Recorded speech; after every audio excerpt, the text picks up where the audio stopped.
মহিলা মুখ্যমন্ত্রী রাজ্যে মহিলা সুরক্ষিত নেই কেন মহিলা মুখ্যমন্ত্রী জবাব দাও। এবং এখানে পুলিশ মন্ত্রী জবাব দাও। আমার হিন্দু দর্শন করে মারা গেলে এখানে পুলিশ মন্ত্রী জবাব দাও।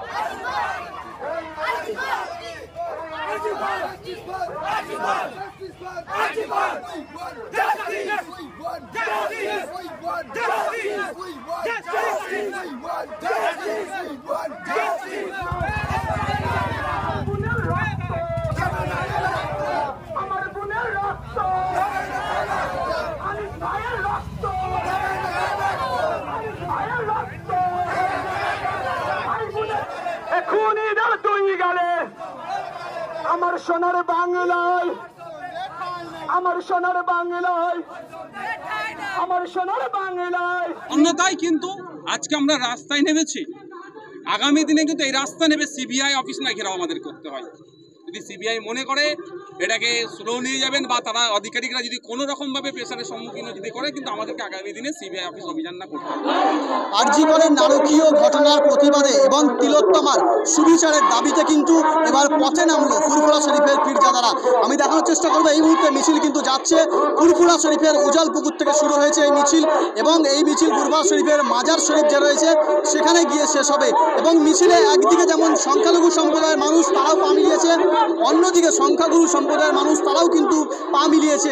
মিছিলের শুরুতেই কিন্তু হিন্দু মহিলা তারা কিন্তু রয়েছে, এবং পাশাপাশি তারপরে যুবকরা রয়েছে, মহিলারা রয়েছে, হিন্দু মুসলিম উভয়েই কিন্তু এই মিছিলে পা মিলিয়েছে।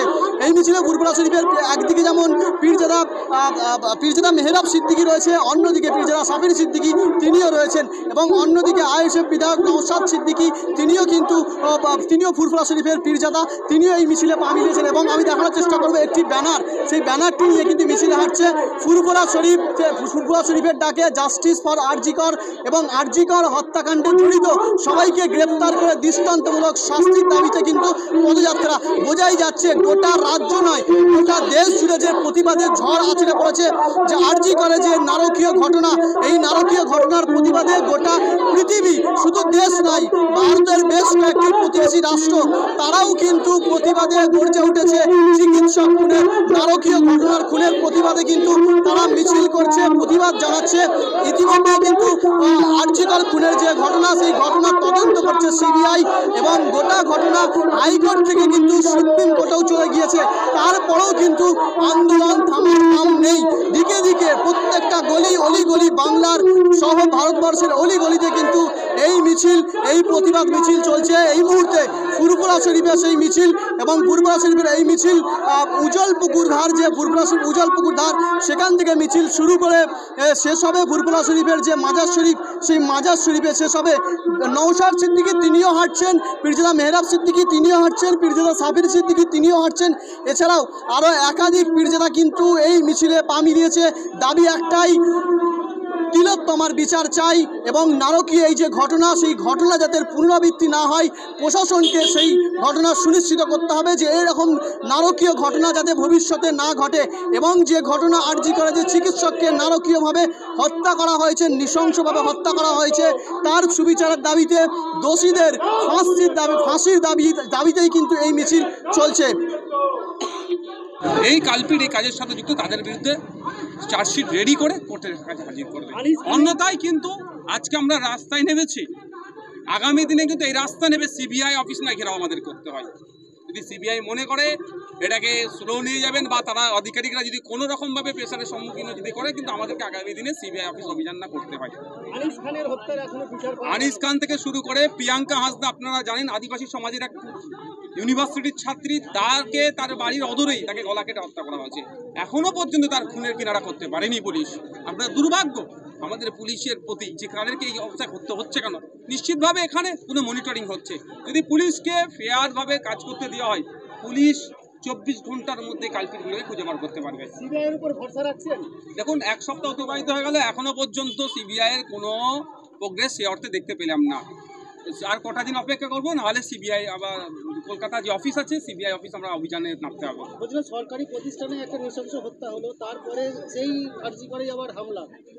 এই রাজ্য সরকার নিজের দায় না নিয়ে এখন সিবিআইয়ের ওপর তদন্তটা করছে। দেখুন, রাজ্য সরকারের ব্যর্থতার জন্যই গতকালকে সুপ্রিম কোর্টের প্রধান বিচারপতি বললেন এখানে সিআইএসএফ লাগাতে হবে। দেখুন, আমাদের সত্যি খারাপ লাগছে, আমাদের রাজ্যে সিআইএসএফ আসছে পুলিশের পরিবর্তে, সত্যি খারাপ লাগছে। যেগুলো পুলিশের নিরাপত্তা দেওয়ার দরকার ব্যর্থতার ফলে সিআইএসএফকে দিয়ে দেওয়া হচ্ছে। রাজ্য সরকারের ব্যর্থতা স্বীকার করা দরকার, আগামী দিনে এই ধরনের কোনো ঘটনা ঘটাবে না স্যার, ইনশিওর করা দরকার রাজ্য সরকার। 24 তারিখ থেকে তৃণমূল রাস্তায় নামছে এরই প্রতিবাদে। দেখুন, নামুক না, তবে তৃণমূল নামার আগে একটা কথা শুধু বলবো এতটুকুই, ডায়মন্ড হারবারে ভোটের সময় এক ডক্টর সুসাইড করেছিল, অভিযোগ ছিল সেখানে ডক্টরকে সুসাইড করতে বাধ্য করেছিল। যারা সুসাইড করতে বাধ্য করেছিল তাদের মধ্যে কজনকে অ্যারেস্ট হচ্ছে। ওখানকার একজন আইবি লেডি অফিসার ছিলেন, সেও নাকি ইনভলভ, কিন্তু দুঃখের বিষয় আজ সব আড়াল করা হচ্ছে। বিগত দিনে সরকারের হাতে যেগুলো ছিল, যে আজ পর্যন্ত প্রায় 12 থেকে 16টা সিট গঠন করেছে এই রাজ্য সরকার ক্ষমতায় আসার পরে, কটা সুরাহা করেছে।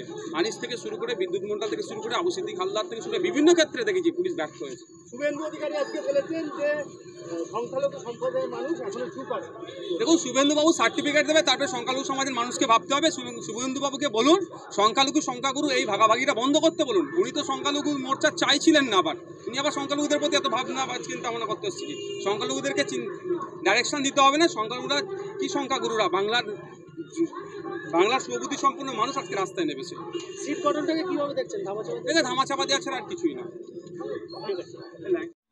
আল তামার রেস্টুরেন্ট এবার নিবড়াই সম্পূর্ণ শীততাপ নিয়ন্ত্রিত অত্যাধুনিক সুসজ্জিত রেস্টুরেন্ট। এখানে থাকছে আরাবিয়ান মান্ডিতে বসে লাঞ্চ এবং ডিনারের সুযোগ। বিভিন্ন ধরনের খাবারের পসরা নিয়ে হাজির আল তামার রেস্টুরেন্ট। যে কোনো অনুষ্ঠানের জন্য বুক করতে পারেন, থাকছে কনফারেন্সের সুবিধা। আমাদের ঠিকানা নিবড়া হারুন মার্কেট, ডোমজুর। যোগাযোগ করুন 9123608838। আরাবিয়ান মান্ডির স্বাদ গ্রহণ করতে হলে আপনাকে আসতেই হবে আমাদের রেস্টুরেন্টে। তাহলে আর দেরি কেন? আজই আসুন আল তামার রেস্টুরেন্টে।